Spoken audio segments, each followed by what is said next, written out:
All right, well, let's call to order the November 23rd ACSD board meeting.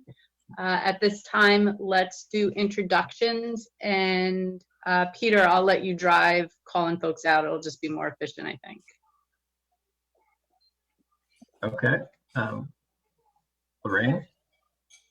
Lorraine Morse. Victoria? Victoria Jetty. Amy? You're muted. Amy McGlashan. Davina? Davina Damery. Jory? Dory Jacobite. Betty? Betty Kafumbe. Peg? Egg Martin. Oh, no? Am I next? Yep, you were, and you did a great Okay, job. Egg Martin. Jen? Jen Newseeder. Chip? Chip Malcolm. Suzanne?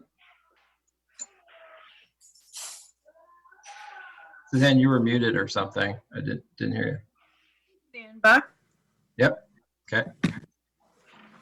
Mary G? Mary Gill. Kyle?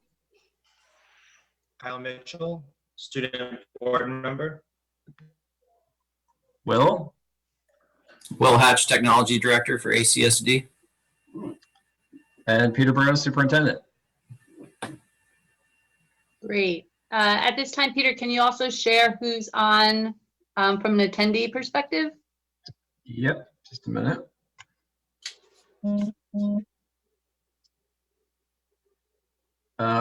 Actually, this might be, it says Peter. I think this might be Peter Collin. I'm going to promote to panelist here.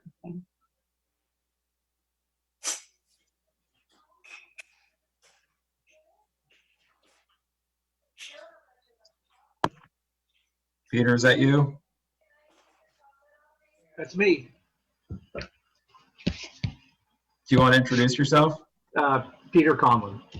Thank you. Awesome. Okay, so attendees, A. Daly, Adam Powers, advisor, A. Vasilou, Barb Wilson, Cheryl Cesario, Chris Kramer, D. Birdholf, EJ, Erica Castle, Aaron Robinson, Hugh McLaughlin, Jenny Phelps, Joanna Doria, John Flowers, Jay Stanley, Kate, Kelly Flynn, Matt and Molly Daly, MCTV, Molly Kerr, Renee Mosier, Representative Terry Norris, Ruth Bernstein, Stacy Rainey, Steve Cash, Tammy Johnson, Tanya Scuteri, Tina Wright, and Will Amadon. Great, thank you very much. At this time, as always, we would like to offer folks the opportunity for public comment. To do so, please just raise your Zoom hand, and Peter will then let you into the panelist portion of the Zoom meeting, and you'll be able to make public comment in a way that everyone can hear you. So at this time, any public comment?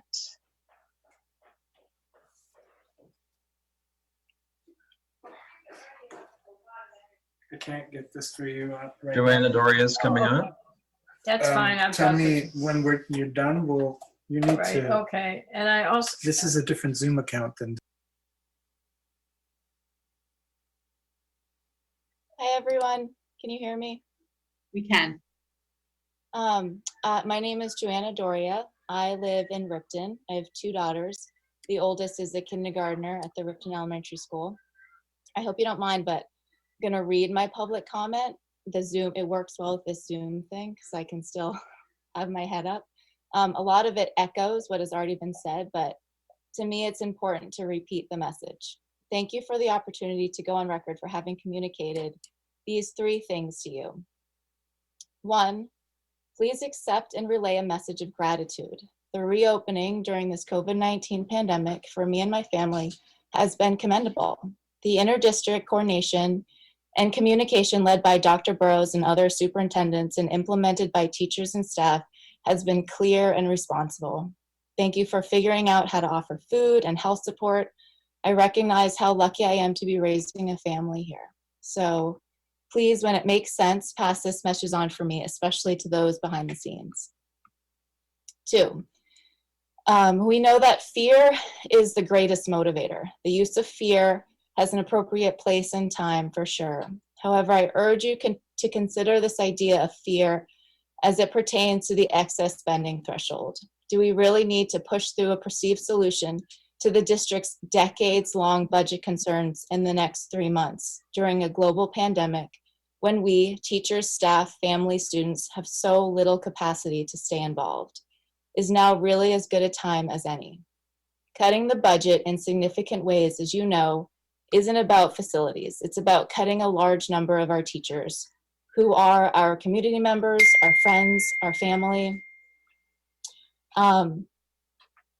They have been there for us, proven that they will step up to support our children amidst a pandemic. I would love to hear this board brainstorm ways to get through this pandemic together and be stronger for it. The inability to be fully present because of this stressful time isn't just my story or our teachers' stories. I think it's also your story. These decisions, regardless of how far down the line they will be implemented, are irreparable and frankly driven by too much misinformation. One example of that misinformation is the data set Tim used for his transportation analysis just last week. The numbers he used are the current pandemic enrollment numbers, which are short at least 53 students. The truth under the fear of exceeding the EST is that it will only significantly affect 30% of ACSD's population, those that make a combined annual income of $144,000 or more. How many of those who will see a tax increase would choose to close schools instead of working to address the root of the inflating budget, healthcare costs? 3 of our district's 7 towns recently conducted surveys in which more than 70%, some closer to 80% of their citizens support maintaining their school regardless of budget proximity to the EST. Fear is the greatest motivator, but you have a choice to evolve the motivation here. Lastly, I have a quote from Ken Robinson. Creativity is as important now in education as literacy, and we should treat it with the same status.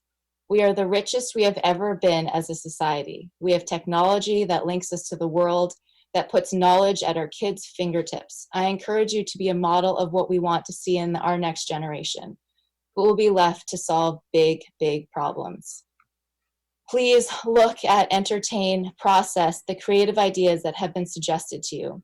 For the record, some of them are stipends for families to replace certain bus routes, telehealth visits at schools during the school day, and a full-time nurses budget outside of the school spending, video conferencing for student support teams to bring everyone together, designing behavior plans that include a virtual interface component, expanding pre-K in all schools to include 3-year-olds, and allowing schools to start childcare centers birth through 2. There are great models out there for you to look at. Reach out to the other districts in our county that are struggling in the same way we are. Are there solutions there? If you need help fleshing out any of these ideas, reach out to the people who want to be involved. I leave you with 2 thoughts. A poverty of creativity is not linked to keeping schools open. And the push to vote on a facilities master plan does not have to happen in the middle of a pandemic. Thank you for listening, and know that I am grateful for your time and effort as members of this board and the burden of power that comes with it. Thank you.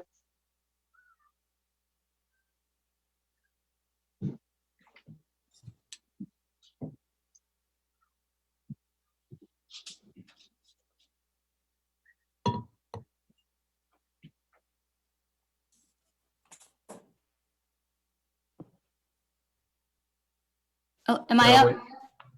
Cheryl, you're up. Okay, thank you. Yep. I just wanted to submit a comment kind of directly related to the facilities meeting the other night on the 18th. I think the transportation consultant made a case for why the 3-school model should now be abandoned. I just think we've all noticed today the sun set at 4:18. And so my daughter, who's in 1st grade, typically she boards a bus at 7:30 in the morning. Less than 20 minutes later, she's at school. At the end of the day, 10 to 3, she gets on the bus. She's home by 3:07. This gives her an hour and 15 minutes or so, even this time of the year, to play outside after school. With consolidation, she'd get home at 4, maybe later. That's less than a half an hour before dark. I mean, I think we all know studies show kids from consolidated districts have less outdoor play than their peers with shorter commutes. Studies also show kids who spend more time outside are healthier. They get sick less. They have less incidence of obesity and other health ailments. So there is hidden costs to consolidation, and one being the negative short and long-term effects on the health of kids. A typical day under consolidation puts kids on a bus at 6:45 in the morning, gets them home at 4 o'clock. Even with a 4-school model, many kids, especially those all the way up in Ripton, would still have this terrible daily schedule. And I just wonder if anyone on the board actually thinks this is a schedule that's beneficial to children, especially those who are 5 and 6 years old. You know, I think we keep hearing things about like enrichment for kids and they'll have more opportunities. I think what the kids need is to be kids and to play and not spend 2 hours a day on a bus. Thank you. Thank you.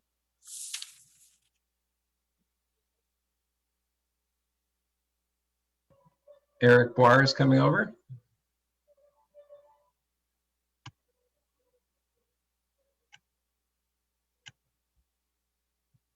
Okay, Eric, am I up? Yep. Okay, great. All right. It's been 2 months since you were presented with the work put together by the Shoreham Planning Commission.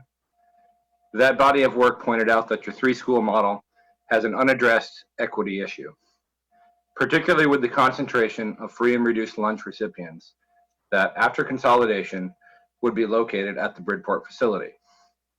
A few of you, after being presented with this information, were openly dismissive of its conclusions and borderline arrogant with your comments, implying that it was incorrect to assume that the totality of Shoreham students would simply be pushed north into the Bridport facility, that town boundaries would not be a determining factor in where students would be located.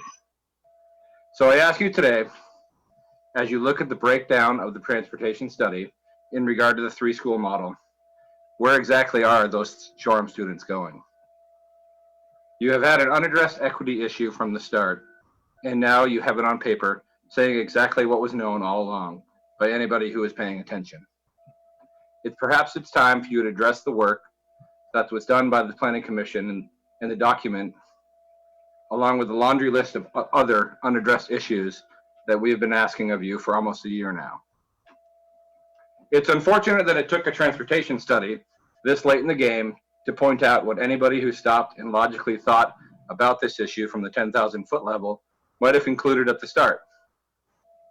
How do you make a large, impactful decision about which schools to close in order to increase efficiency, lower costs, while minimizing the impact on the maximum number of students and its community members? You utilize the facilities that have the largest bodies of students in them already. It is that simple. Why would you choose to ship larger quantities of students further away when moving in the opposite direction would impact a far smaller number of students? The 4-school model gives you the more flexibility in terms of space in the buildings. The 4-school model gives you the opportunity to manage some of the equity concerns on the western edge of your district. Lastly, and very specifically, if someone implies again that the transportation component is not as important as some of the other factors in the decision-making process, I would like to say that you are correct. You're correct for the type of person that has the time and flexibility to serve on boards like these. You're correct for the type of person who has a home to host a porch meeting at. You're correct for the type of people who have time to put together public comments like this. But who it may not be true for are those who it impacts the most, those who largely remain silent, and those who may not have the time, capability, or means to fill out surveys about school consolidation. The group that largely needs the most from our school system already. Distance from the facility can be extremely important for these students and their families. Ride times on buses that are already long can have a lasting impact on these students' learning outcomes, even more so than they already do.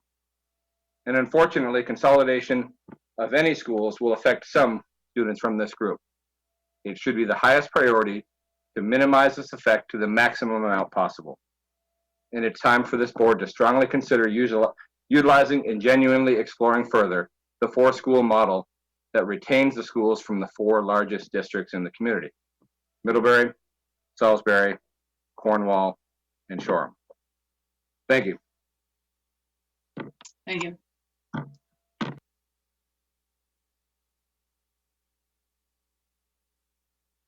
Okay, Barb Wilson is coming over.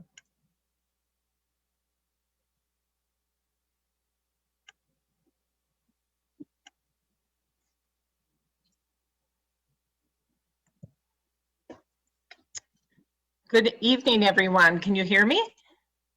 Yes. Okay, great. This is Barbara Wilson. I live in Shoreham, and earlier this afternoon, you should have received an email from me with a document attached. The document includes a socioeconomic assessment that I compiled over the past couple of days on the models included in the DSG consultant's study. First, before I go on, I would like to thank you for hiring this consultant. He seems to have an excellent background and much experience that can be of great benefit in your decision-making process. A couple of things motivated me to spend the many hours necessary to do this assessment and write up my results.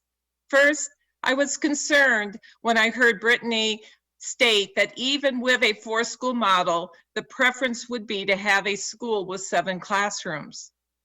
And even though the consultant stated that the four-school option that included Shoreham would, and I quote, provides greater geographic balance and mitigate some negative transportation impacts, I am concerned that Shoreham will once again be eliminated. Mr. Amon further stated when questioned by Mary that this was the option based on his initial work that he thought had the greatest benefit. I thought it was important to ensure that you have some indication of to what the social economic impact of each option would be, and also consider the suggestions that were made by expanding the Shoreham Elementary School footprint before you decide on a specific model to have Mr. Amon continue his analysis on. The other thing that motivated me to respond was the enrollment numbers that were used in his analysis. I reached out to Brittany and she explained the need for him to have student addresses and other information that is only available from the database that gets updated in real time. This wouldn't have concerned me if we were living in a normal year where we are not in the midst of a pandemic. And looking at the numbers, there are 53 fewer students than was included in the official September snapshot discussed a couple of meetings ago. And what really concerned me is that Bridport had 24% fewer students. That, coupled with the significant reductions for other schools, concerns me that the accuracy and effectiveness of the study will be seriously impacted. We are entering into a COVID surge, and I suspect that some, if not most, of the decline is due to that. Not to mention the fact that the virus is most likely impacting the September enrollment numbers. These missing students are critical. How else can the consultant ensure that the total numbers don't allow us to go beyond the targets for the schools, and in particular, configurations might require 8 or more classrooms after the missing students are accounted for to avoid classroom sizes as high as 30, which I documented back in June in the work I had done by combining Bridport and Shoreham students. As you consider the path forward related to the transition study, I am asking that you take the missing students into consideration, as well as consider the social equity of the choice that you ultimately make. Thank you. Thank you.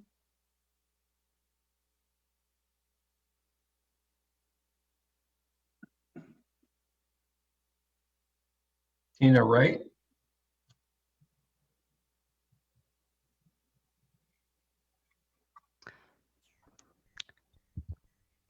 Good evening. Can you hear me? Yes.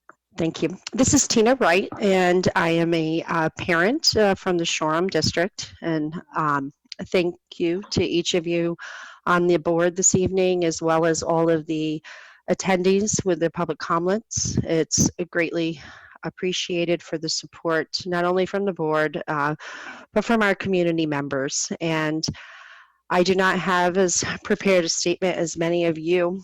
But I do want to mention a couple very important items that are not only important to myself, but to my entire family and community here in Shoreham. I have successfully, my husband and I have raised 3 adult children who have gone through rural school districts through elementary, and in fact, 2 of them all the way until the 12th grade. The 3 adult children have gone on to be successful adults in the workforce. Have come, all of them completing college degrees as well. And we also have 3 young children who are currently elementary level in the Shoreham School. I also want to point out that I happen to live approximately a half a mile from what would be considered the Orwell district. So we are pretty much the last house in the district. So transportation affects us. As I work through my professional career, I do not work in Middlebury.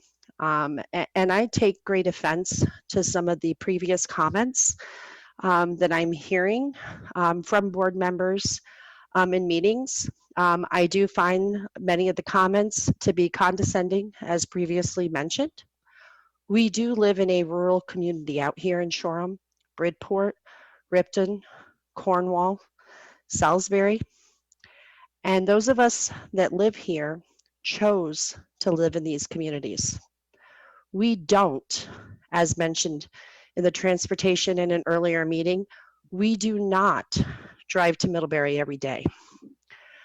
And in this rural community sets many of our ag community, our farmers. And also, as previously mentioned, they do not have the time to sit in on meetings like this. They do, at the point today, many of them have already worked 12, 14, 15 hours. And I feel they are being silent. And as I speak to them, what I am hearing is they have given up. They feel during Act 46, when any say and control was removed from the local communities, that they lost it, that they no longer have a say. And that is what I am hearing around the community, and it saddens me. And as I have started to listen to more of these meetings, it brings tears to my eyes to hear these comments constantly talking about transportation and how in other areas they use busing and subways. This is Vermont. This is rural Vermont. And we are offended. And I'm also going to point out that I have always involved my children with community events. And so far it's done us very well. And tonight, my 11 and 12-year-old are not sitting here, primarily because they have been sitting in, and they are very saddened. And they have sat through many of my meetings on a professional level with individuals all over the world. And the comments that they made, that this is our representation from simple body language, and I do apologize, I'm in my pajamas, so there's no camera tonight, but my boys picked up on that. And they were very saddened when they heard things like, oh, they'll adjust. It's the parents that are pushing back. Well, it is our job as parents to choose for our children. Yes, they may adjust, but it's our job to choose what we, as parents in these rural communities, feel is best.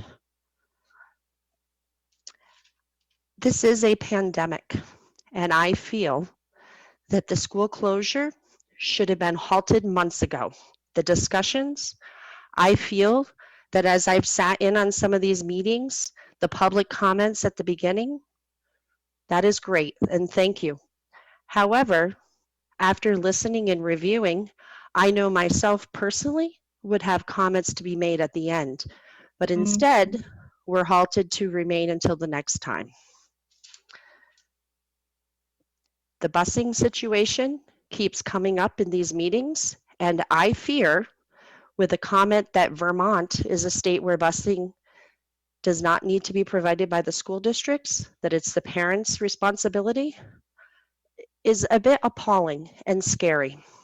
Because I personally know myself, as well as several of our rural community members, cannot simply bus our children ourselves or drive them to Middlebury. Thank you and have a good evening. Thank you very much.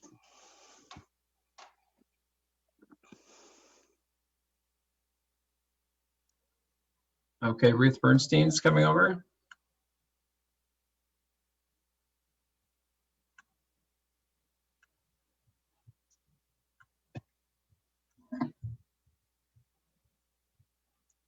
You're muted. There you go. Hi, okay. So just briefly, some things I haven't shared before. This pandemic has brought a whole nother level to my deep concerns about this process. Some of our kids are doing fine, but a lot of them are really not faring so well.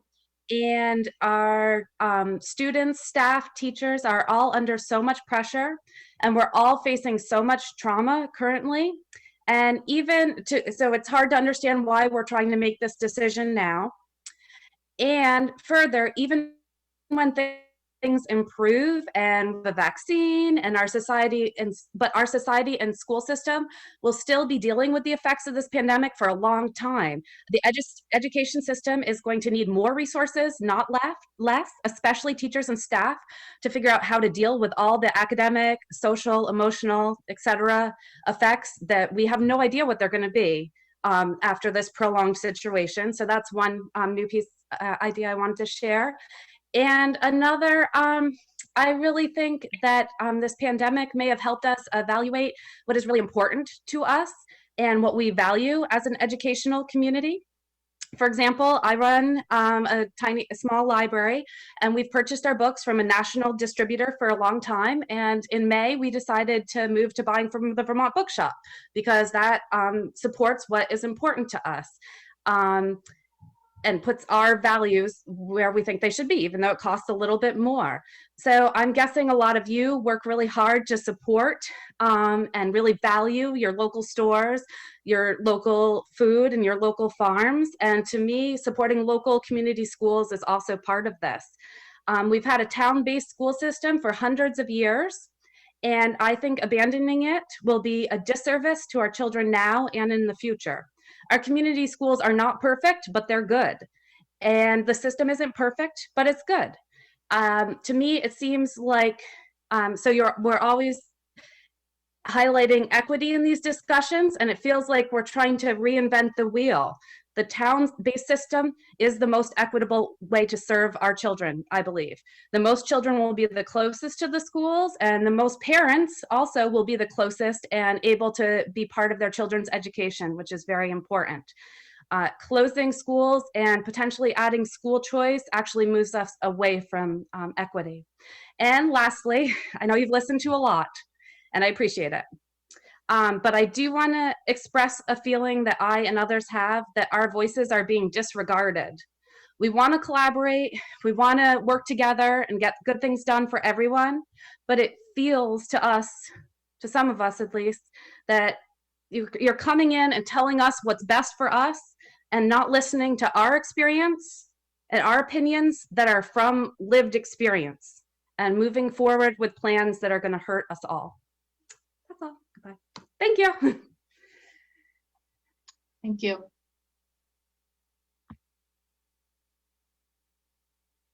Okay, Paige Pearson. Is that me, Peter? Yep, you're good. Okay. Hi, this is Paige Pearson, and I live in Shoreham, and I had no plans to speak tonight. I'm actually still multitasking and working, but I I just want to say how much I appreciate Eric Bohr's comments and Tina Wright's comments. And I agree wholeheartedly with those, as well as many of Ruth's.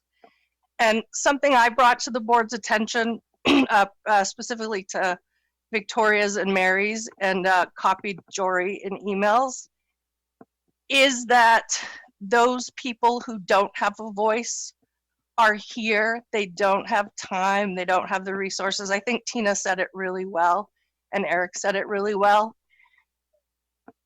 And I think that you may say you understand, but I think there are many people on the board who don't live the lives that those people are living. And I do echo the comments that I find sometimes on the meetings I've been on, that the way you speak to transportation in particular is very dismissive. Some of you, not all of you, but some people on the board. And it illustrates that you live a very different life and have many more opportunities than many others in the community. And that comes across. And it is very off-putting. And I'm one of the people in the community who can drive around, who doesn't think about the gas to Middlebury. But many, many people do. And I really think you need to speak to that in a way that reflects that you really understand it. I'd really like to hear that when you make your decisions and as you move forward, because that's not coming across. I think somebody at one of the porch meetings said it. You have a messaging problem, and I'm a marketer and I'm a communications person. And you need to work on your messaging. You need to make people feel like they're valued and included. Thank you. Thank you.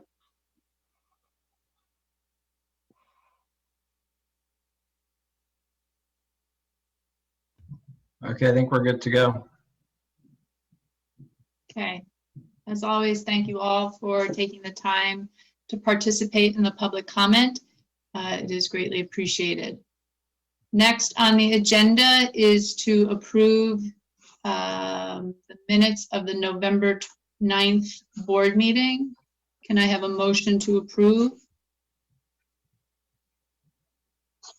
Peter, I can't see everybody on my phone, so if somebody Oh. raises their hand or something. Chip put his hand up, Amy, Lorraine. Great. Chip, for motion, first motion, second motion, Lorraine? Great. Any discussion on the minutes?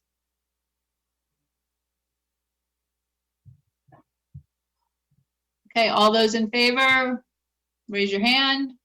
Any opposed? So moved. Next on the agenda is to approve the ACSD bills. The bills were read today. There was only one group from the last meeting. There were two accounts where bills were shown. First one was a very small number from the McGilton Fund, $322.81. And the second one was a little bigger, $486,316.78 to be paid out of the general fund. The bills were read, the warrants signed, and I move that we pay the bills.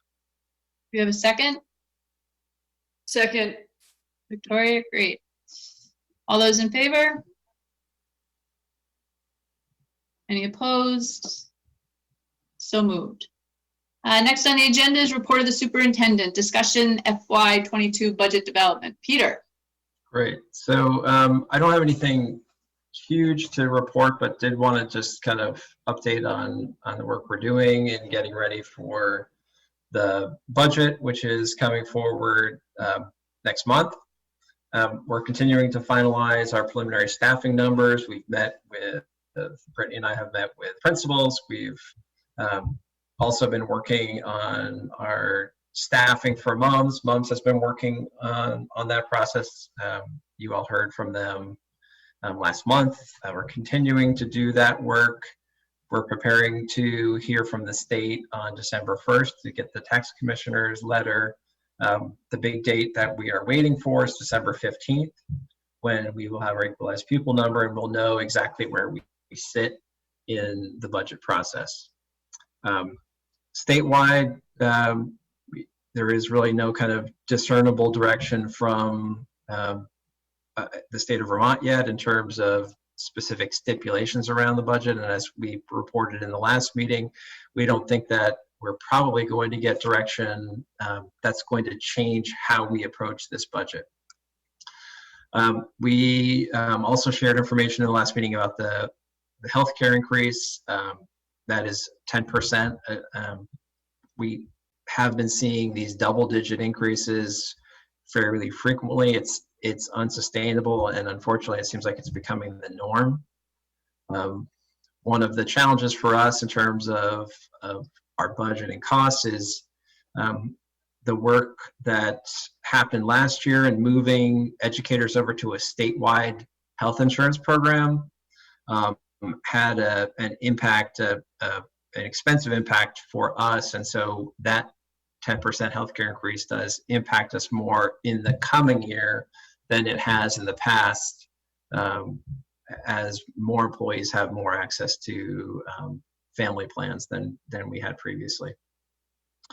We're working on setting up a countywide meeting, or we have set up a countywide meeting to discuss legislative issues, and I think that's where we'll be talking with legislators in Addison County about this coming session, the budget, and being sure that all of us are working together and are connected throughout the session as the state gets a handle on kind of where things are headed for FY23, probably FY22 and FY23. Board chairs have been invited to that, so that's something that Mary will be attending, and Peter as a legislator will also be attending as well. So we'll, in our next meeting, we'll have a presentation on the tax commissioner's letter. The tax commissioner will hopefully have enough information to give a sense of kind of where the budget development's going to go. That will help us to gauge where we are and figure out how to approach our own process as we lead up to that December 15th date and really start to have some hard numbers.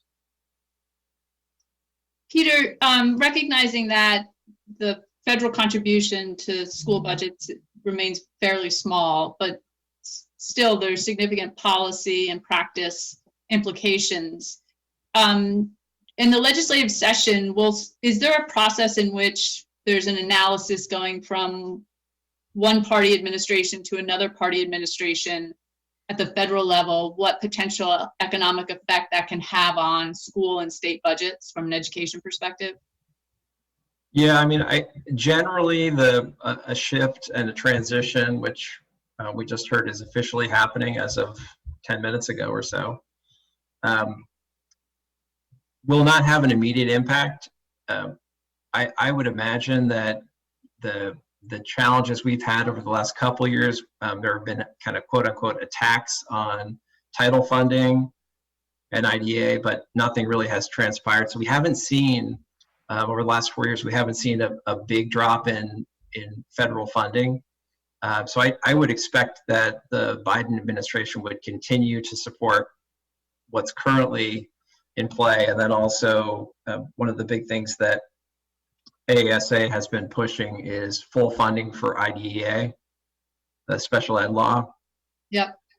So that's only partially funded through the feds. It's a Fed law. And so that's been something that they've been pushing on for years. So I think they're going to ramp that up probably. So that would be the kind of thing that maybe a year from now we might see some movement on, but probably nothing in the short term. The good news is we're not seeing any decrease going into next year. There was a move, I think it was last year, where they were talking about either halving Title I or reducing it to a degree, and that didn't happen. So I think we're in good stead from the federal funding standpoint. Great. Any other questions for Peter on budget development? Chip? Brittany, Peter, Victoria, Betty and I met as the Finance Committee with Brittany. And she laid out what Peter has talked about. The only things, and you know, some of these are pretty difficult. I mean, you have a 10% increase in healthcare. That's $500,000 to $750,000 just on that alone that you have to find somewhere. Okay, and I think you know there are just so many budget pressures in those ways, along with the usual things that keep going up, that it is difficult for sure. The one question that was asked of us as the three members of the Finance Committee was, you know, what was our feelings relative to should we go over the limit, so to speak? And that was brought up in one of the comments. I think Ms. Dory said that that we should go over it. Well, the problems with that, and all three of us agreed, at least at this point in time, that we as the three members on that committee would recommend that we fight to stay under it. Once you go over it, it's hardly ever get back, and meaning to ratchet down again to below that number. So it is a goal that I think we should push for at this point, and Brittany understands that, and so does Peter. I think I also think it's important, and that'll come up, I presume, when she presents that, is we wanted some relative information as to where we stand with other districts of, you know, generally similar type, who are fighting the same battles as we are. And I think it's either helpful to know that you're sort of on the same island, all of you, or that we are an outlier or we are not. So she will hopefully have researched that and be able to put us into some information when we discuss this further. Obviously, some of it you can't do until you get the sort of stuff from the top. But on the other side, things are coming together as far as staffing and you know, trying to figure out how the sixth grade move will make a difference relative to total expenditures, obviously by reduction in staff. In any case, that was all I wanted to say, is that we did meet and had a long and I think fruitful discussion on that. Great, thank you. Amy, did I see your hand? Yeah, thanks. I just wanted to, I mean, I know back in the spring when COVID first hit and you know, we were in deficit for FY20 of about 100 million, and then it improved a little bit, and it was projected that this coming year would be, you know, as much, we might have to cut as much as 20% of our budget. And so it's a two-part. It's, do we have any more information, even though I know we're going to get, you know, some of the specific numbers next week, any more of a sense of what we're anticipating? You know, is it close to where what we thought we would be facing back then? And then the second part, and when we do get the numbers next month, will that all become clear, or is it still going to be this, you know, unfolding, confusing, difficult process where we might find out 6 months after we set the budget that we need to cut 20% or so? You know, I'm just trying to gauge how does that all look, with crystal ball or not? Great question. So Peter probably has a lot to share on this too. I'll start out and then pass it off to Peter from the legislative standpoint. I think a lot of things are going to be mediating how this period impacts the, you know, Vermont Ed Fund and revenue. One thing that is an unknown right now is there another stimulus package coming? And two, can that stimulus package be routed to the Ed Fund? One of the challenges we've had over the last 6 months is looking at the CRF funds or CRF and figuring out how to use those funds to support deficits in ed spending. Because there were stipulations there, it couldn't backfill revenue essentially, which is how we would have liked to have used it in the state. So that's one question, I think, in terms of what is the the impact going to be? And I'm talking about impact post-vaccine. We're through the pandemic. We're back on our feet, and we're looking at how did we fare as a state. So that's one of the things that I think has to be answered to know where we're going to land. In terms of that number, which started, I think it was around 150, and then it's kind of kept coming down. I don't know what the current number is because it keeps being revised, but I think it is 50 or below. Peter might know better than I do where that number is currently resting.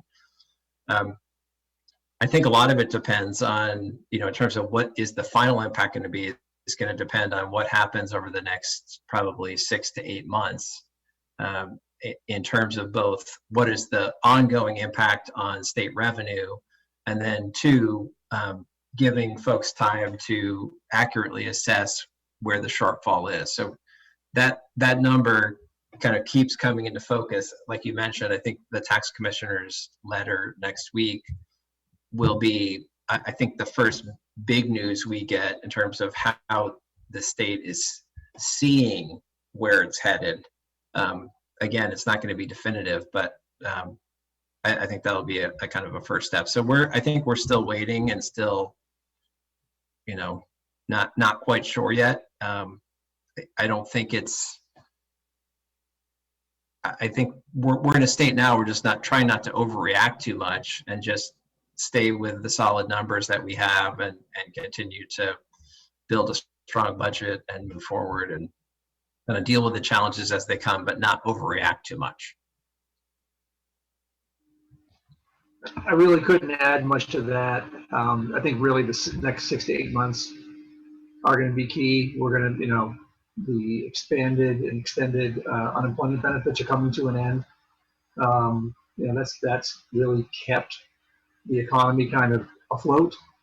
But as we look at drops in revenue in the sales tax, rooms and meals tax, which make up a third of the education fund, this is the time we're also going to start finding out if people can or can't pay their property taxes. That's going to have a big impact on the education fund. The numbers are better. They're still in the negative, but yeah, we have gone from about 150 million projected deficit in the ed fund to probably about 50 at this point. But just knowing what lies ahead is really hard to crystal ball. Any other questions for Peter on budget? Jen's got her hand up. Jen. I guess bringing it back to the healthcare, which seems to be the main increase right now that we know about, that we can't really do much about at this point.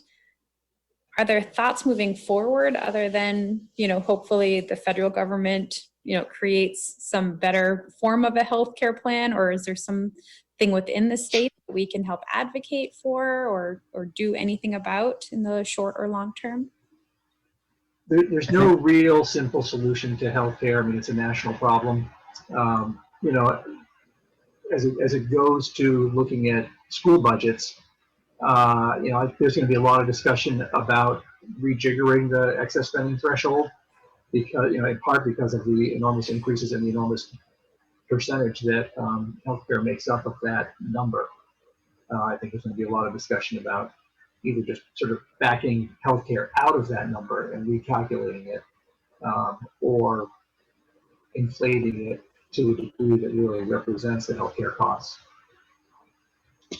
The other thing is just it's bargain. So that's the other thing in state is the state is bargaining, and I think that's going to continue with the VSBA, would be bargaining with the NEA, and that comes due. I think it's a 2-year cycle. So that's the kind of quote unquote local control in terms of healthcare costs. Right. Any other questions for Peter?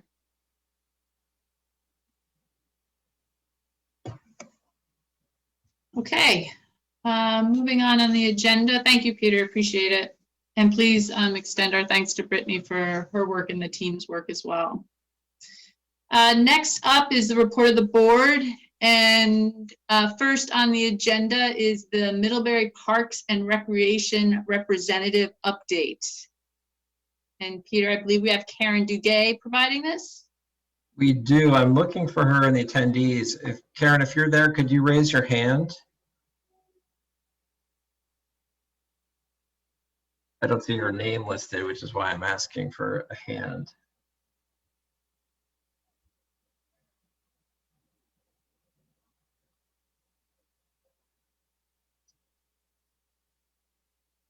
Yeah, I don't see her. So we're gonna have to, either she'll come on later and I'll keep an eye. Can other folks keep an eye too? Great, no worries. Okay. So next up then is a discussion with regards to the Facilities Committee transportation findings. And Peter, I believe you're going to share your screen, Yep. which will be helpful. Do you want me to do that now? That would be great. Okay. And Victoria, if you want to just kind of introduce this, and then we can collectively work through the slides. Does that sound okay? Sure.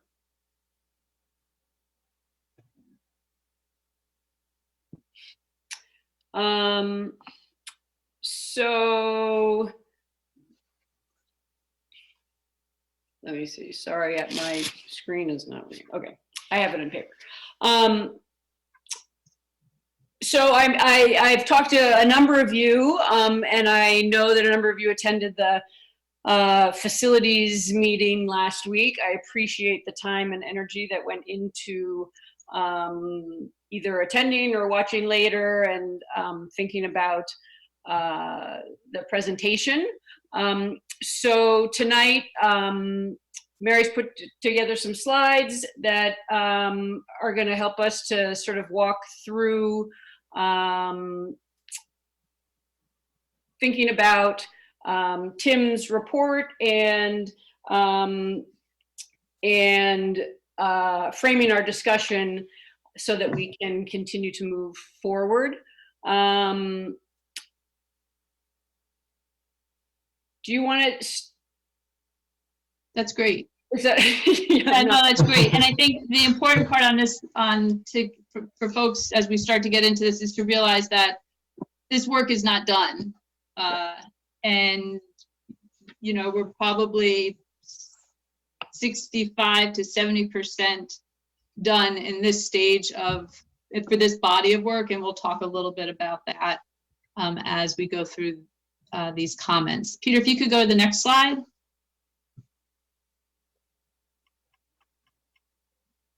Great, thank you. So we thought it was important to kind of provide folks context for the discussion today and to reiterate some of the things that we had discussed after the porch conversations and the presentation that we shared there.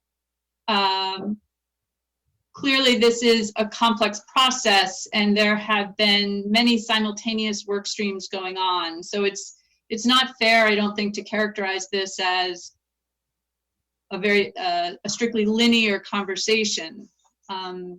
We continue to do the work of commitment to IB for all in this district as everything else has been going on.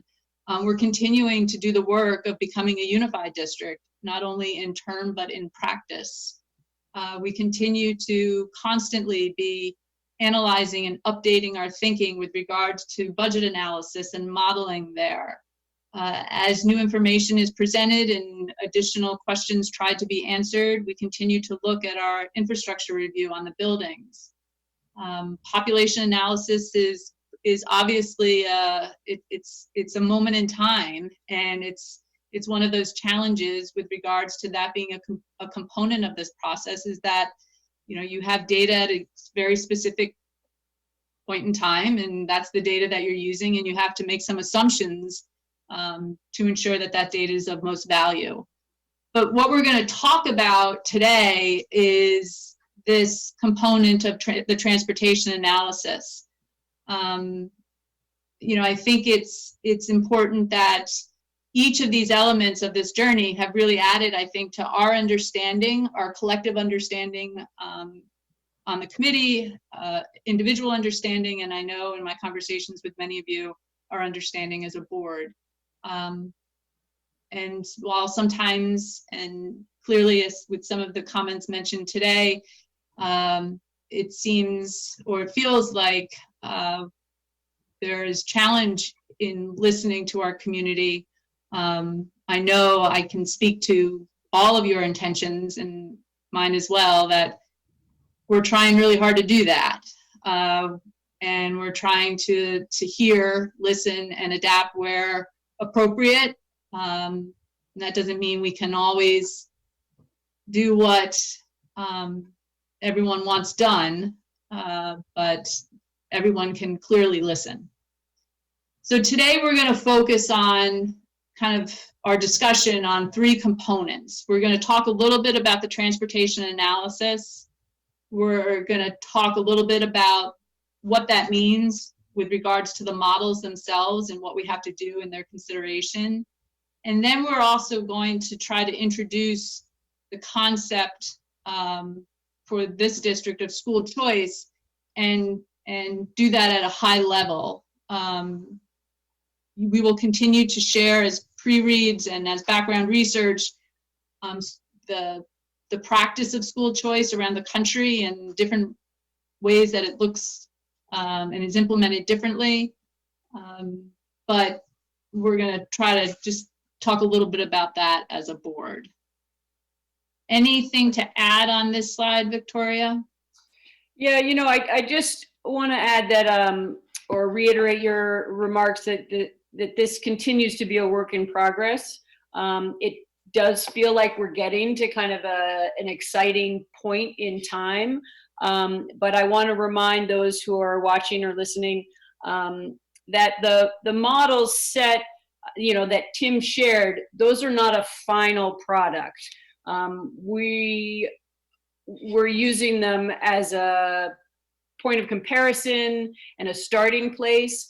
But if you're zeroing in on the maps and you're trying to determine where your child might go, you're wasting your time, because we're still in process and still really wrestling with the idea of boundaries and travel times and all of that.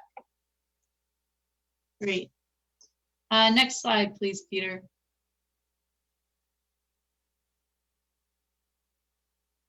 Thank you. So the transportation study, Tim was given the goal of evaluating boundary options of 3 and 4 school elementary school options. There was also some design principles that were presented as that analysis was done. And these design principles are given so that there's some construct that is clear in what we're trying to establish, or swim lanes that are clear, to kind of get a sense of, are we moving in a direction that we think is a good direction? Those design principles, you know, things like keep ride times below an hour, given what we're trying to accomplish with regards to school capacity and what does that look like, and how do we ensure that even while meeting school capacity, you're doing it in a way that provides for flexibility, and what does that mean at the system level as well? And so there's a lot of nuance to modeling something like that, where you're trying to achieve an outcome, but you know that that outcome, you also need flexibility. Also, the objective of creating diverse learning communities. So, you know, this is not just what's the most efficient way to have kids go to an elementary school. This is about, for us as a board, we shared that this was very important for us to understand these learning communities were not just statistics. They were cultures that we wanted to ensure were created with our family's interests in mind. And then also this idea of let's move as few students as possible. Let's not try to completely put this process on its side and start from scratch. Let's look at where we are. Let's bring logic to this process And let's ensure that we're doing this in an efficient and an effective way. And so those were kind of the underpinnings of what we shared with Tim. And then we asked him, based upon, with those underpinnings, we want you to look at kind of three things, three options. Look at a 3-school model, and we're all familiar with the schools that made up that model. Look at the 4-school model that had Cornwall, Salisbury, Bridport, and Mary Hogan, and also look at a 4-school model that had Mary Hogan, Cornwall, Salisbury, and Shoreham. And, you know, clearly, just by looking at a map, it seemed as if these types of variables were appropriate.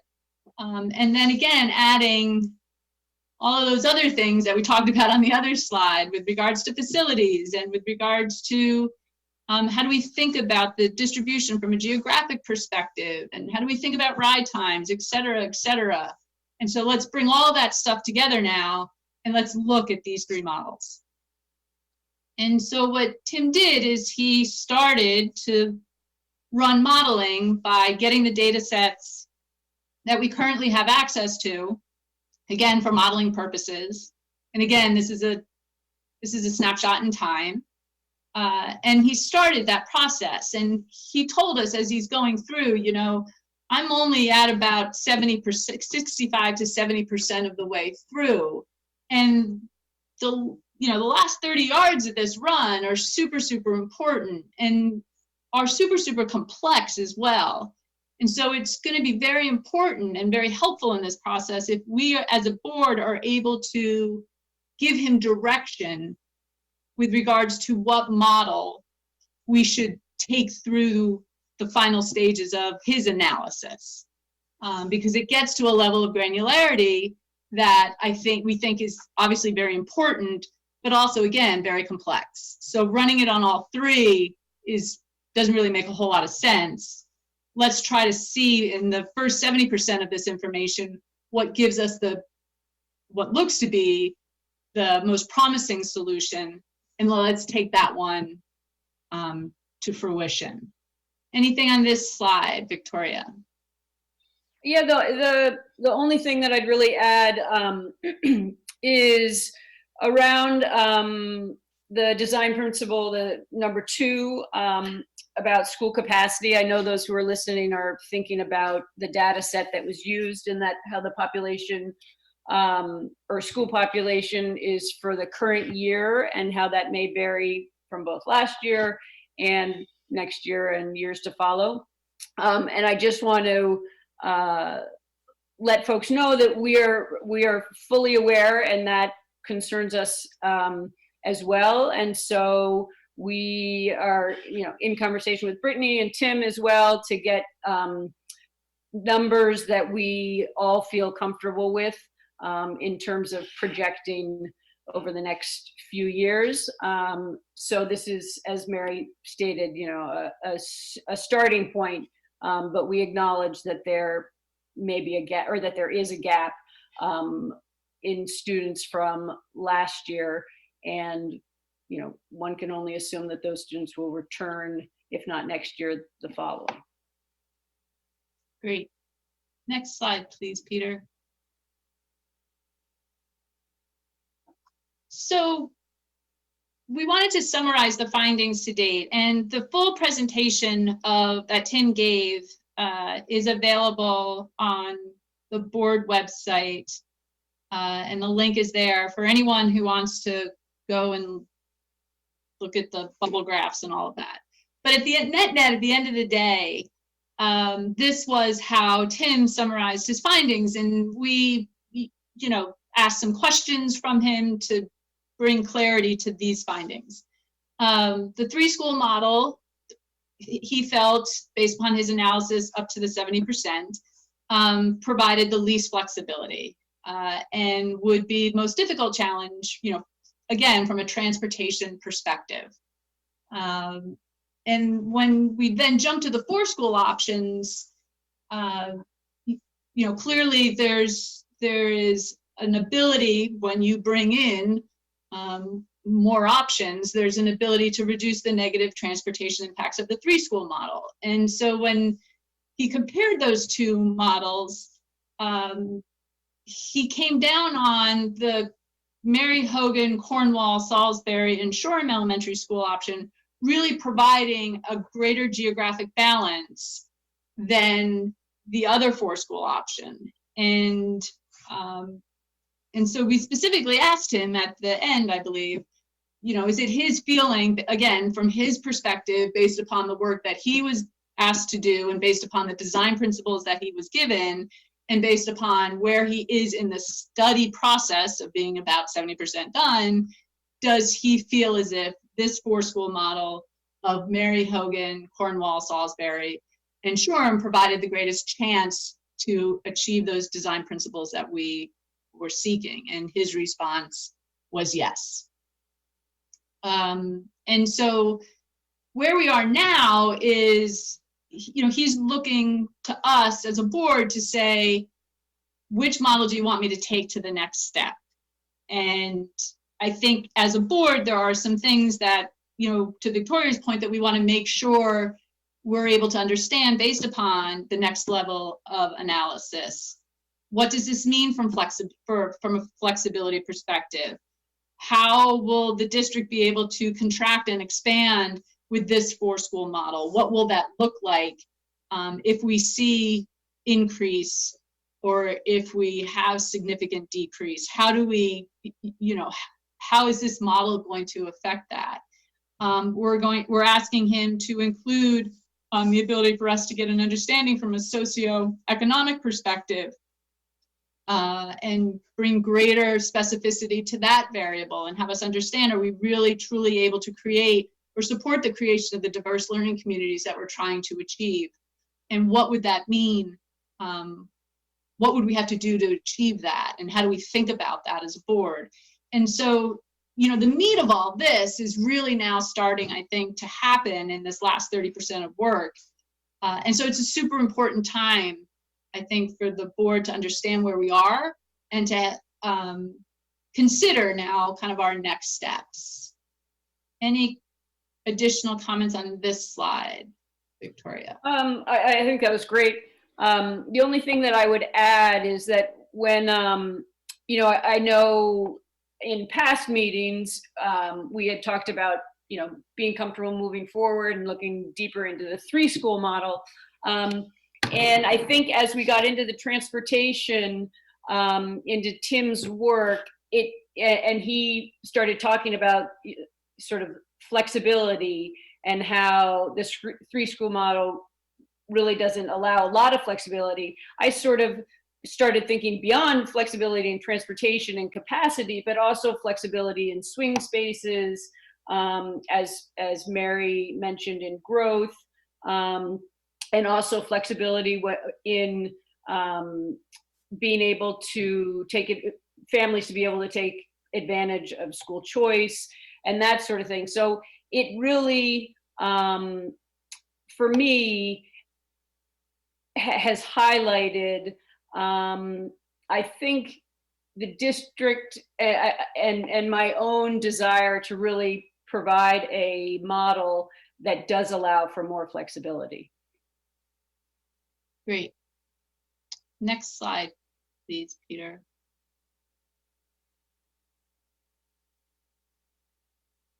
So tonight, what we want to talk a little bit about at the board level is, you know, the discussion between part A is kind of the discussion between the 3 versus the 4-school model and how folks are feeling about that. And then, you know, when you balance all of the factors, when we're balancing facilities and we're balancing the information that we have on facilities, the information that we have on transportation, as we think about the geographic impacts of the design, as well as just the overall flexibility of design, as we now are starting to really look at this problem from a much more holistic perspective, and our consideration is you know, rooted in review and analysis that I think we are comfortable with. As a board, if we were to go with a 4-school model, how do we consider the, and I use these letters only for spacing, the Mary Hogan, Cornwall, Salisbury, Shoreham versus a Mary Hogan, Cornwall, Salisbury, Bridport. So we'd like to talk a little bit about that. And then we're going to talk a little bit more just in very high level, the role of school choice in ACSD. At the end of the day, we really, as a board, I'd love for us to be able to come out of this saying, answering the question, do we as a board support a 4-school model, yes or no? If we do we support asking our consultant to complete his next round of analysis with what he's recommending, and we'll talk about how we all feel about it, the Mary Hogan, Cornwall, Salisbury, Shoreham data set. A caveat to this, and we shared this during the conversation, is if we go down to and we get to 80% of this analysis or 95% of this analysis and we hit a major roadblock, we're not, prohibited from going back to a different model. It's just that, we really want to, at this point, be honing in on what we think is the most promising and doing our analysis on that model. And then the last critical question that I would love for us to get answered as a board is recognizing that there is a boatload of details and nuance to the question of school choice. But as a high level, do we as a board believe that school choice should be considered for ACSD? And once we get a sense of that, then I think Peter and his team can really start to put together some considerations for us as a board to then react to, as opposed to us trying to have a debate upon all the potential considerations that are out there around school choice, which are numerous to say the least. So that's what we're going to try to accomplish tonight. And so I thank you in advance for your participation in this. It is a little bit difficult for me to see everybody at once on my phone. So I'm sliding through vigorously to see who's raising their hand and who's not. And so if I don't call on you right away, please do not, I'm not being disrespectful. I just literally haven't gotten to your screen yet. So with that, I think let's start this off with questions or clarifying questions on the information that was presented or any initial reactions. Just raise your hand right in the middle of the screen like that. That would be awesome. Mary, would you like me to stop sharing or? Sure, that would be great.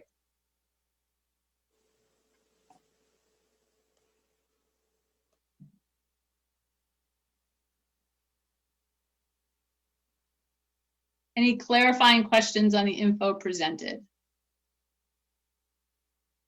Okay, so let's kick off then. You had two hands raised. Lorraine and Chip. Oh, great, Lorraine.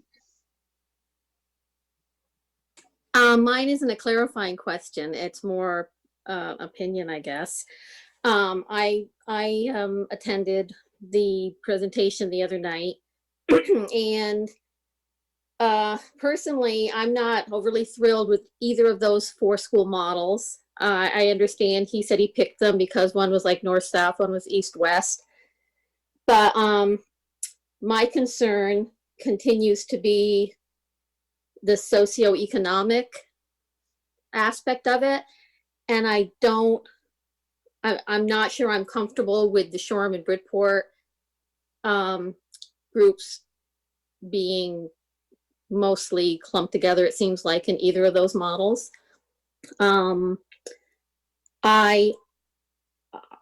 wondering, and I realize it's more work again, but I'm wondering what the, and I don't know the road, so I don't know how practical it is from a transportation aspect, but I would be more interested in looking at a Middlebury, Salisbury, Bridport, Shoreham, and how that would look from a transportation aspect as well as socioeconomic groupings. I also will just kind of give my 2 cents now about school choice. We used to discuss it a lot when I was on the Mary Hogan board, as far as allowing school choice for other schools in the district. I've never been a fan of school choice. I'm still not a fan of school choice, only because I don't feel like it really is a choice for all of the people in the district necessarily. It's fine if you have the capability of transporting your child, if busing's not an option for where you want to send your child, if you have the ability to bring your child, or you're going that way and whatever. But I feel like it doesn't give everybody the same options, and for that reason I am not supportive of that particular choice, school choice. Great, thank you. Who was the other hand? I am, Chip. Chip. After hearing the presentation, I had never been totally sold on the 3-school model as was sort of presented from the facilities component, because I really thought it was going to be somewhat limiting. And the Shoreham, Cornwall,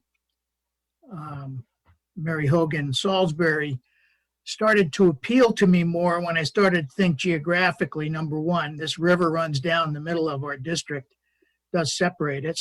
There's only a few ways across it. So that complicates transportation just from how do we mix and match all of that. I did make the point in the discussion the other night, and I noticed some people were probably picking up on that transportation wasn't my first issue in looking at how we answer all these questions. It's certainly really important, not negating that, but it is still not the most important part of this whole issue, as long as whatever system you have doesn't give us so many outliers that it's not tenable. I think I'm really much more in favor of the Shoreham, Cornwall, Mary Hogan, Salisbury, because I think there is this sort of north-south, at least in this part of the district, this north-south flow. I think it's still, I need more data to try to decide how we socioeconomically balance this. I know that's extremely important, but it's also not very easy. And I'm not quite sure. If in fact you leave out Weybridge, Bridport, and Ripton, you are actually leaving out the 3 smallest schools enrollment-wise at the present time. So I need more data, but I tend to lean toward the Shoreham 4-school look in more detail, that if we can try to see that you could balance things. On the school choice issue, I'm not sure, because could we, I'm just from a point of order perspective, I'm just going to ask that we hold this school choice piece to the after this portion. Fine. I've said it. Thank you. Well, this is going to go off the rails real quick. Other hands. Betty? Hi, thank you so much for your presentation, Mary. I have a question. Are we, so based on your presentation, it seems like we're set on the only choice we have right now is the 4-school model. Is there any flexibility in thinking about a different type of model, say a 5 or even a 6-school model? I know it's, I'm just trying to make sure that we truly exhaust all our options. I'm just thinking about not just transportation to school, but what about, parents or caregivers, especially who live in the rural areas? If a parent gets an emergency call and they need to pick up their child from school, I'm also thinking about that transportation for them. If we consolidate to say 4-school, then travel time for them is a problem, or even getting the actual transport to go to school, to pick up their child. I'm thinking about all the different scenarios and the people that this would affect, and wondering if we can put that in our thoughts as we consider the different models. Yeah, just that was another thought I had. Thank you, Betty. I think, as we had shared in the beginning, that in this stage of the process, we've taken those other buckets of consideration into have influenced where we've gotten here. So this isn't only a transportation problem we're trying to solve for. This is how do we think about ensuring that the appropriate resources are that we have access to are appropriately distributed throughout the district in a way that they can be the most impactful. And so as you add more schools to that, those resources become less and less significant. And so that's a component of the consideration, as well as some of the other buckets that we talked about with regards to finances, et cetera, and the buildings themselves. I do think, though, that the variables that you mentioned with regards to can a parent, if their child is sick, what will be the burden on getting access to that child, or fulfilling whatever requirements is necessary with that child being sick. Those types of variables, I think, are the questions that we will need to be asking as we look at whatever model the transportation consultant that we charge him moving forward. Those are similar questions that we've had to ask when a child is at MUMS or a child is at the high school, given where we are as a rural community and the impact that those types of situations place on our parents and on our caregivers and on the people who are asked with the stewardship of the children. And so those types of scenarios, I do think we will continue to think about and consider as we move forward with another model. I would just add to that, if you remember when we had our board retreat and we agreed on certain things that were going to drive the facilities process, and those included the status quo is not working. We need to move away from that, as well as we all agreed that we wanted to create schools where we could have a single grade or a single class per grade, and that we have a financial responsibility to the taxpayers. And when you start talking about keeping all these schools, like Mary said, you're just spreading the resources too thin and you're not achieving any of those tenets that we said were at the core of this process. Other comments or questions with regards to the 3 versus the 4 school model? Jen? I would just say that, yes, I think it's great to look at the 4 school model now.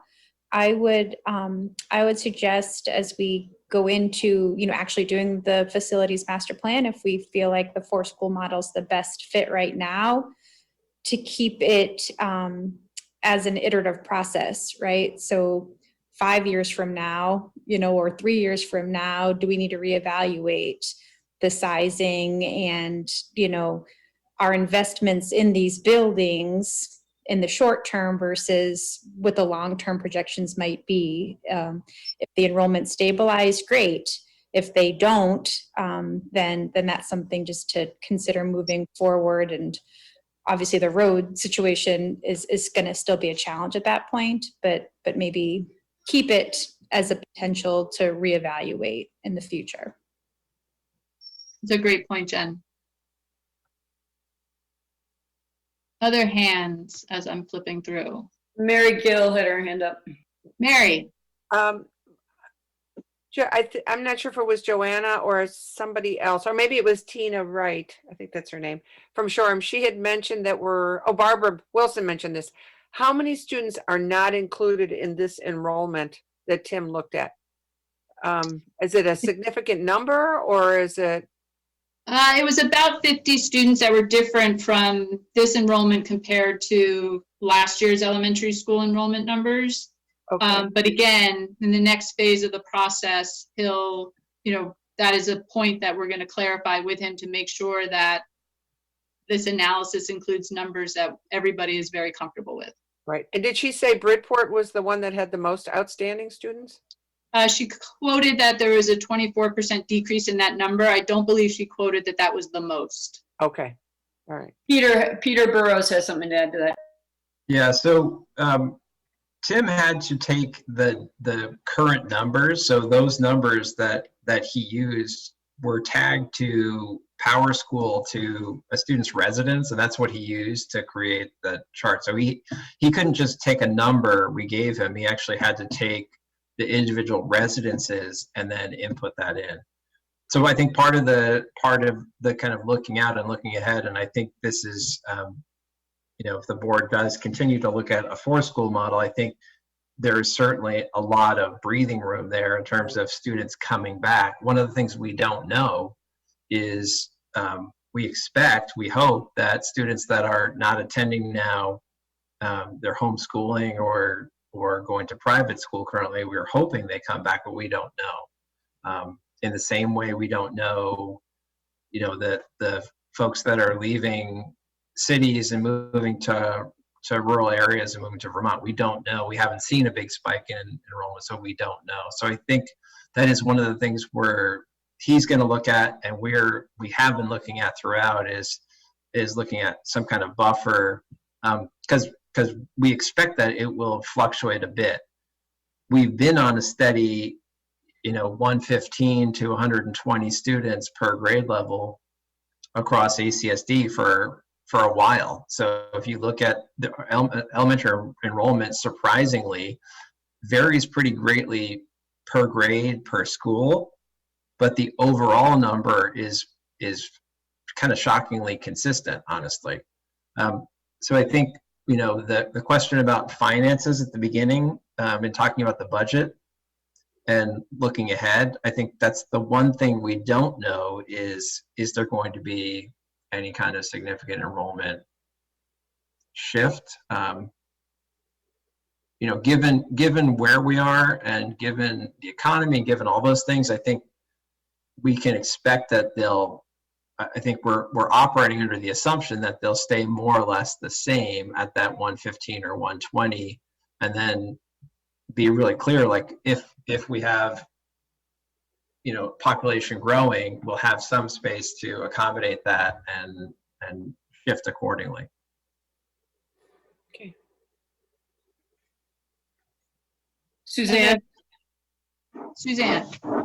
So, the numbers of students the difference in the number of students between the beginning of or from last year to this year, the 50 students, are those students that we feel have all gone to homeschool, or are they also some that have chosen completely remote? Remote students still count as our students. If they're choosing fully remote with us, then they're our students. So yeah, it would just be students that have left the district. That would be the difference. Thank you. Peter. Thank you. And this analysis, this transportation analysis, is really great. It's the kind of thing that is very tangible and understandable to everybody. And I'm a big believer that sort of busing drives much of what we have to decide in education because of distance and just logistics. I think that the sort of conclusion of the person doing the work isn't surprising. When you talk about the 4-school model, when you look at the goals that were set forth, which was to keep bus rides under an hour and to move as few kids as possible, you really end up with a 4-school model that it's the largest population centers in the district. I've thought a lot since the beginning about 4-school, 3-school. I think the 4-school is presenting us with some advantages that we need to think about, a lot, especially transportation, but also sort of that swing space availability. And I don't mean to jump ahead to school choice, but this is more about capacity and transportation. And that is that, when we do talk about school choice, one of the things that I think we need to discuss is if you live in a community where a school is closed down, you should have the option to go to a small school, because after all, you chose a community that has a small school. So therefore, the numbers that may go into each school may not be exactly what we think they're going to be if we went down that road. But anyway, I support moving forward with the 4-school model and the one that has the population centers as the base. Great. Other comments?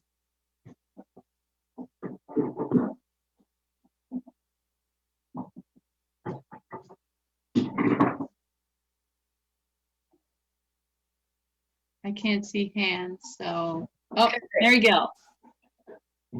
Hey, Martin.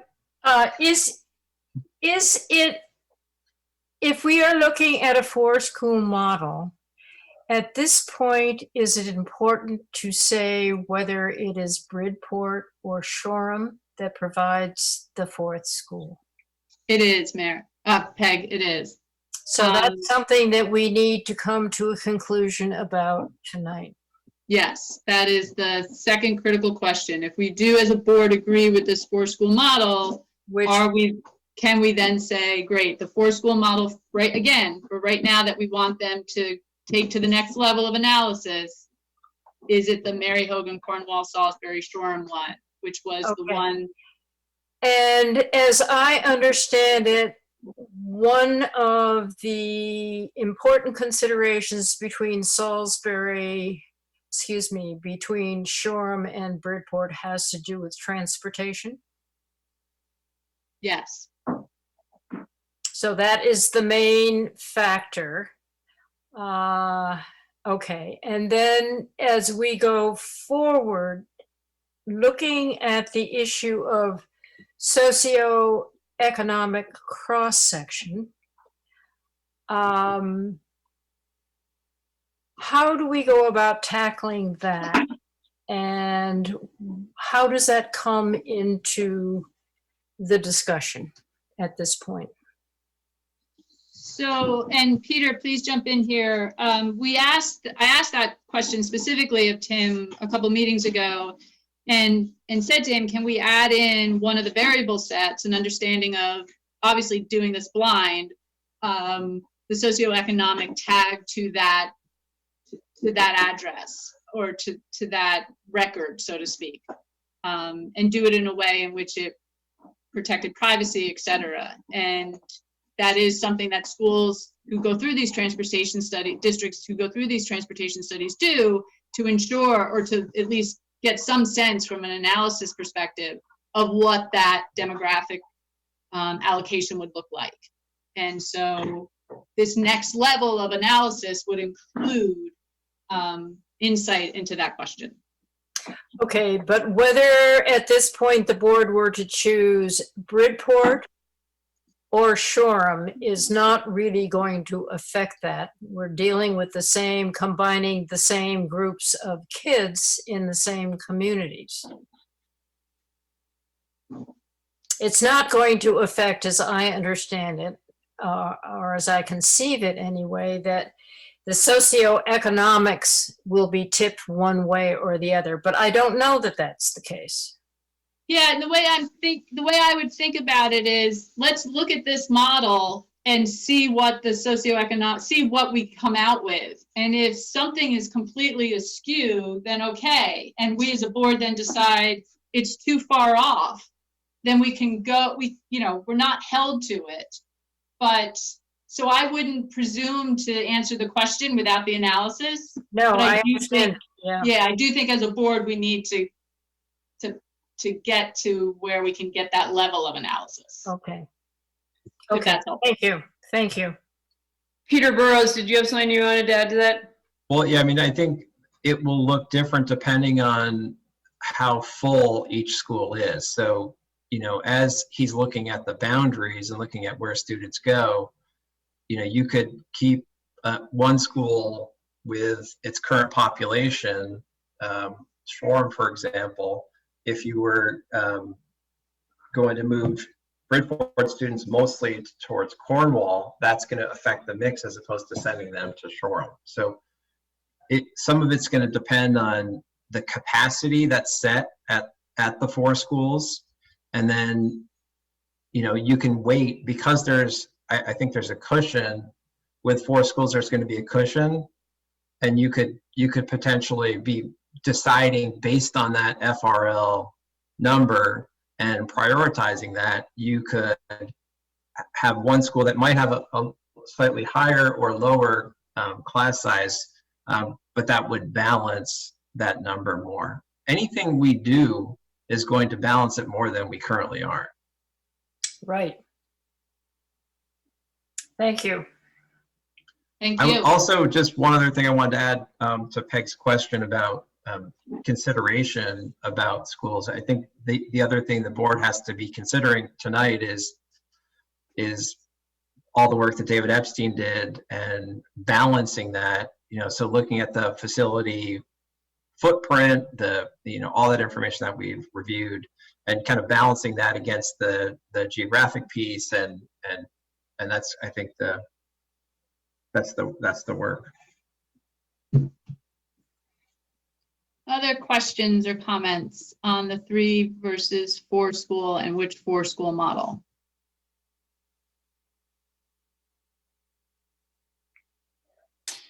I would just say that I'd be interested in moving forward with the 4 school model that includes Shoreham and Cornwall, for many of the reasons that have been discussed, but primarily the north-south commuting and sort of the impact on the fewest kids, Bridport being smaller, one of the smaller schools.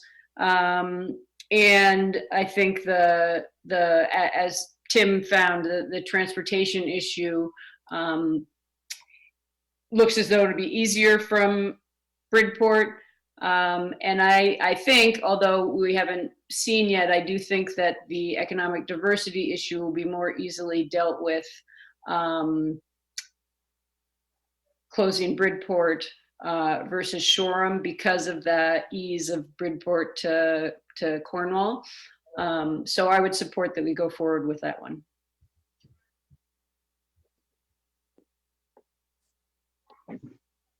Jory? I would just add that I think it's important to frame this in thinking about what is under our control and what isn't. And probably one of the most fixed elements in all of this is population density and students' point of departure. And I think there was a really compelling argument for the second 4-school model. And, in terms of socioeconomic diversity and even facilities for that matter, we as a board still can make some decisions to impact those factors, whereas where students live, that we're working with that, it's a fixed data point. And so I think we need to value population density as much, if not more, than some of the other factors right now.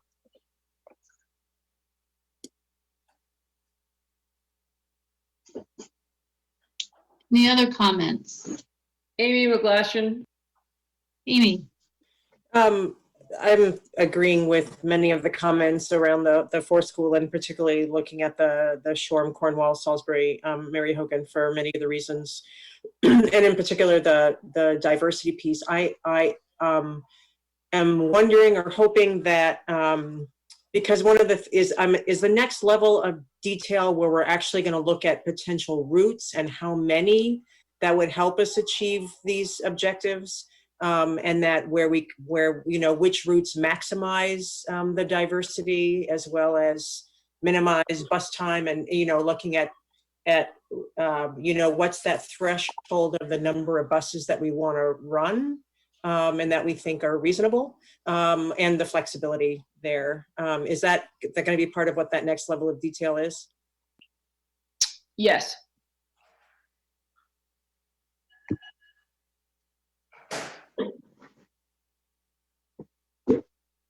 Other comments or questions? Do we need a second for the motion? Peter Conlon. Okay, thank you. He's our resident. I don't think there was ever a motion on the table, was there? Right. Yeah. Okay. Oh, I thought Victoria had a motion. No. Okay. No, just an opinion. Ah. It seems to me that, you know, Mary, you can take the temperature of the board and just move ahead with kind of the consensus. Yeah. Or we could take a formal motion and pursue the board district model, if that would be sort of clearer and simpler for everybody. Great. Amy. I would, if we can avoid doing a motion, I think that would be better, since we're really trying to communicate that this is an iterative and developmental, and we are still gathering information and sorting it all out. And I think a motion suggests a finality to it that we're not prepared to do, if people agree. I totally agree with that. I totally agree with that also. Great. So, I mean, I do believe a 4-school model provides the right amount of flexibility at this point. I do believe that there's more information that we need. And I believe that there is data to suggest that we have the best chance with the 4-school model that looks at Cornwall, that includes Cornwall and Shoreham. And so I'm comfortable in asking Tim to move forward with that model as well. So should we have a raise of hands as to? Yeah, just to get a formal sense of tone, not a motion. If you could just raise your hand if you are okay with, at this point, moving ahead with the 4-school model, including Cornwall and Shoreham.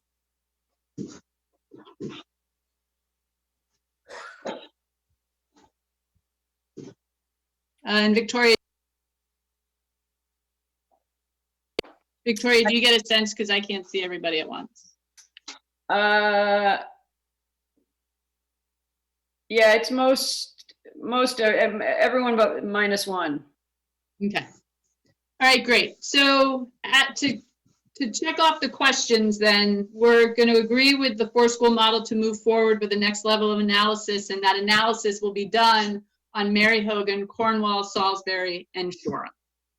And that clearly there's some significant questions that we need to get answered in this next level of analysis to ensure that those design principles that we stated in the beginning are being addressed by it. And so thank you all for getting us to that point. This has been a lot of work by a lot of people, and it's really, I think we're getting closer to really having a clearer path forward, which is so important. The next comment that we just want to get a sense on is the school choice conversation. And again, this is a conversation that I think we want to start as a board, and we're trying to get a sense if others believe that conversation is of value, and is something that will be important as we consider the facilities plan moving forward. And there's a lot of, I think, information that we'll want to have access to before we start talking about specifics, but at least we could direct Peter and the team to start to put together some options for us to consider on a school choice. But if there's no appetite for that at the board, I don't want people doing work that's not going to be utilized. So from my perspective, I think school choice is a very important part of this plan moving forward for this district. And so I would like to see options that we can consider, and would love to get a sense of the rest of the board members.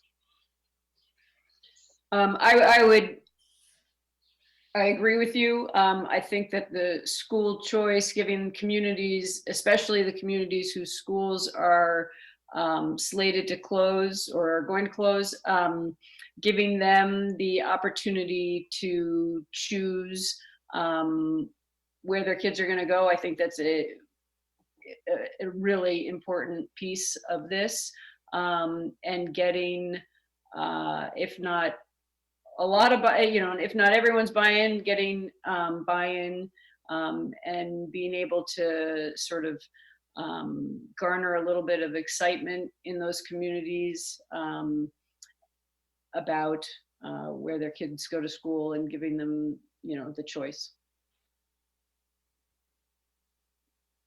Chip.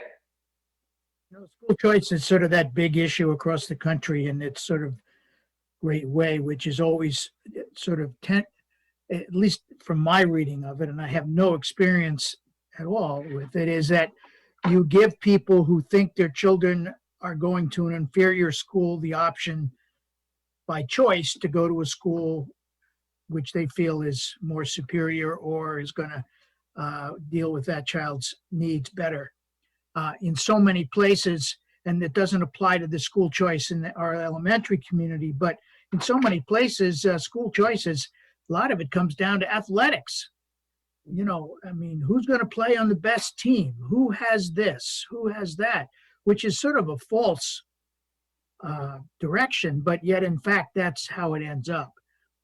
I think we have to have school choice discussion in that somewhat, just from what Victoria said relative to the towns which will feel left out.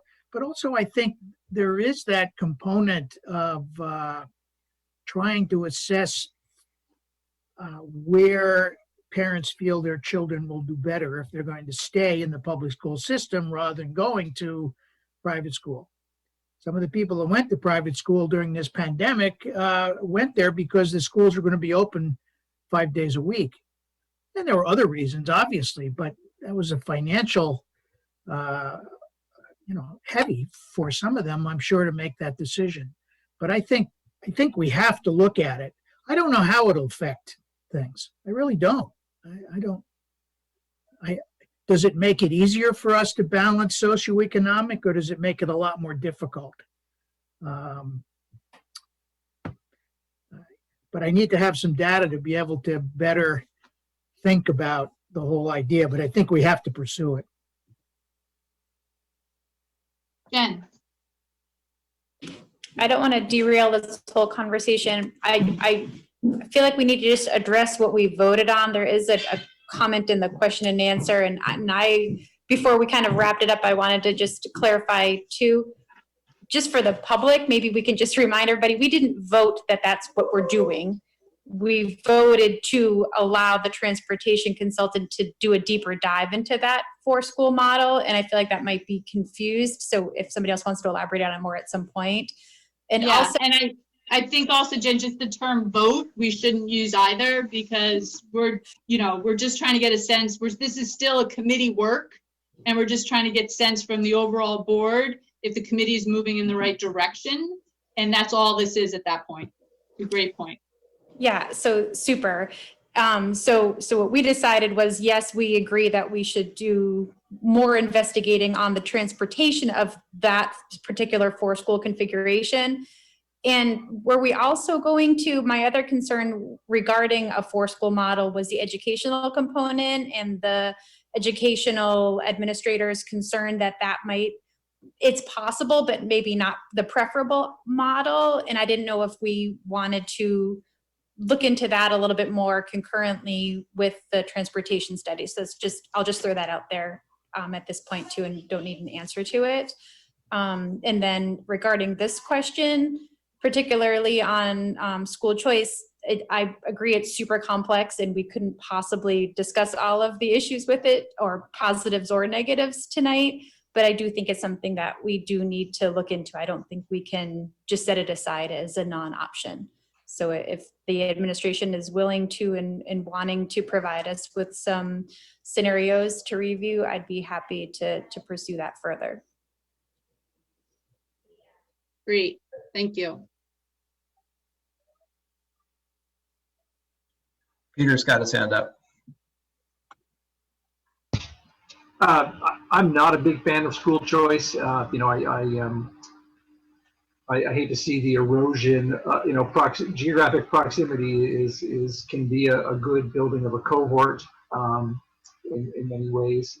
However, for many of the reasons that have already been discussed, we have to have the conversation. I need to learn a lot more about the implications of school choice and what various sort of models look like. So, I think it's going to be a fascinating discussion that I think we need to have. And I just want to be very clear, what we're really talking about here is school choice within our district among elementary schools. That's sort of the boundary of our conversation. Correct me if I'm wrong, but I just want to put that out there. Yes, thank you, Peter. No, very important. This is not school choice to anywhere outside of the district or elementary.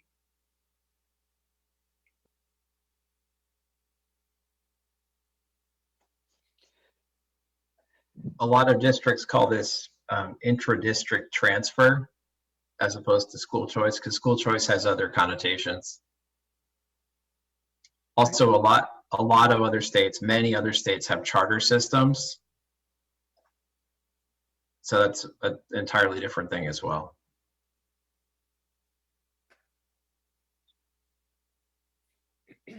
Amy McGlashan? I'm of two minds. On the one hand, I think given the challenges of this process and the difficulty for our communities, that it just seems like we have to offer it so that it's a little less of a blow to some folks, or maybe less of a blow.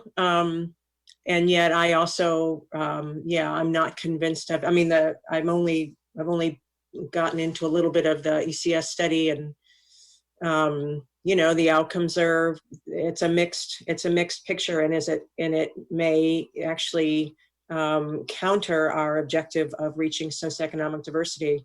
I will say, and I wonder if we could think about this at some point, that if we were going to do school choice and we decide and we go with our full schools or whatever, this was in the 60s, and it's a different story because it was about integration, but it was a voluntary integration plan in our school district, because there was one primarily Black elementary school, and then the other 7 elementary schools were primarily white, and they provided incentives. So they attracted and recruited some of the best teachers in the district to be at that one school, so that it was more attractive to some of the more privileged students who and families.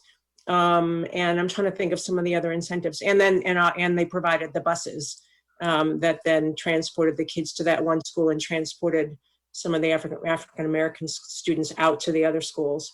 And I don't know if there's any element of that kind of design that we might be able to think about if we think about school choice. In other words, where we design it in a way where it's going to help us achieve our objectives instead of work against it. And I don't think we need to necessarily think deeply about that now, but I just want to float that idea out there as we consider it.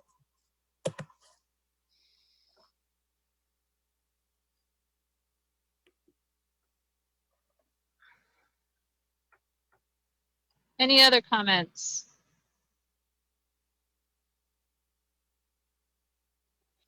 Kyle looks kind of quiet there. Hi everyone, this is Kyle Mitchell here, and I've been listening to this conversation, and it's very interesting.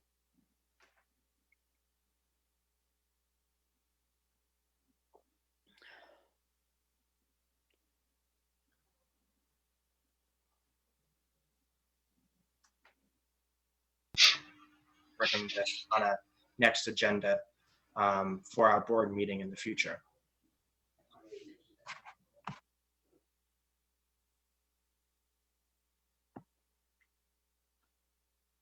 Kyle, I think you cut out. Either I cut out or you cut out. No, I think Kyle cut out. Kyle, can you say that again and maybe speak closer to your computer? Hi everyone, this is Kyle. I would say I've been, listening to the conversations, and I do believe school choice is great. I believe we all have learning to do on it. Myself, I think it could be beneficial. It's been done in the past, and I think I would look forward to returning this conversation to another time on our agenda. And it's a very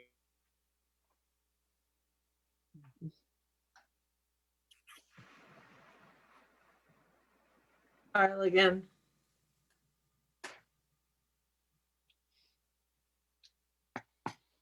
Great. All right.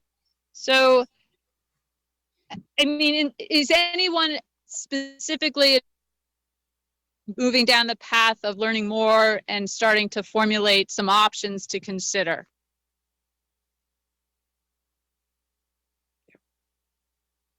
Lorraine? You cut out on that. Did you say, is anyone opposed? Yeah, I said, is anybody want to say now that they are formally opposed to us even going down the path of considering school choice and the options and what it would look like? I mean, I guess all I would say is I would have to see something very, very compelling to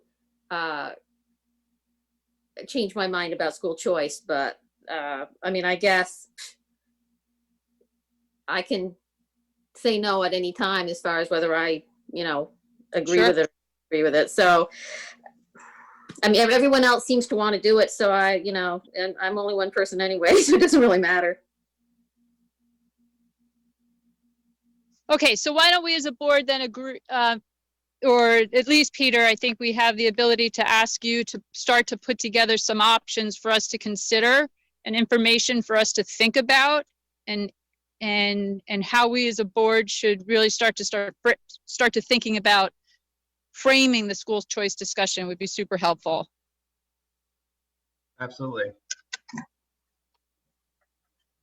I can have that for the next meeting. That's great. All right, anything else in this section? So I think we've answered all of our critical questions. I appreciate everyone's attention to that. Next on the agenda is other. Is there any other for other? I don't think we have any other for other. No. No other. Lorraine. No, I'm just wondering, did they ever come to talk about the rec park thing? Oh, No? Karen. Okay. I don't believe so. No. We'll No. touch base there and see how we can get that back on the. We'll connect back with her and invite her to our next meeting. Peter Conlon. Thanks. Just an update. After a long period of not talking about negotiations, all of 2 or 3 meetings, just want to say that the 2 sides have done their formal process of exchanging letters, expressing a willingness to begin negotiating. We're obviously going to wait for the December letter, a little more budget information, and then some more healthcare information that will come in January. But just to let you know that process is sort of underway. Great. Thank you. Okay, so with that, Amy's got her hand We raised. got a couple Amy. more. I just want Amy. to do just a quick report out from the communications and engagement, and we talked about what was next after Porch Conversations, and we're trying to schedule, because we did promise one online, so we're trying to schedule what would be more like a town hall kind of event with Mary and Peter and Victoria and probably Brittany, and ideally before the holidays, or soon enough before the holidays, so that it doesn't interfere. But it means it needs to get scheduled pretty soon. But just so that people know that that's the aim, and then that the e-chats are Vicky's e-chat is posted, and Mary and Caitlin's was recorded last week, so that should be up and posted sometime this week. So those are 2 really key. This is also really for our public. These are 2 really key e-chats that talk about, let me take myself off video, that talk about what are the educational benefits with consolidation? What are those opportunities? What's it going to enable us to do in terms of ensuring success for all students and addressing equity? So just wanted to report that.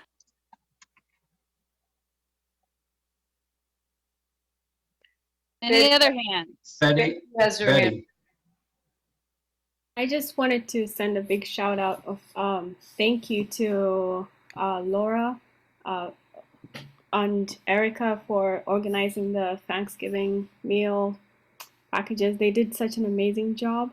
Put all the hard work that went into it. So a big thank you to all of them. That's great. Thank you.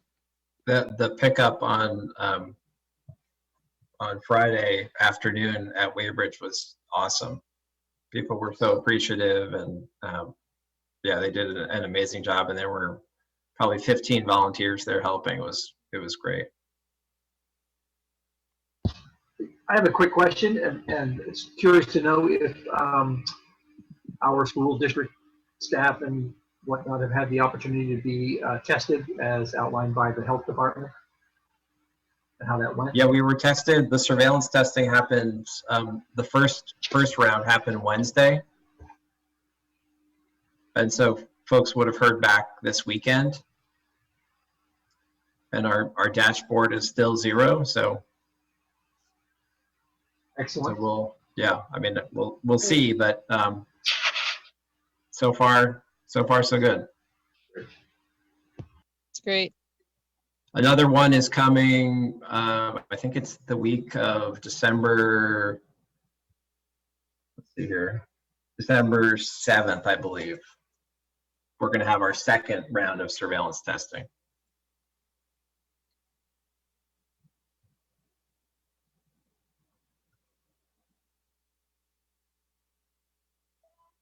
I think that's it, Mary. All right. So could I get a motion to adjourn?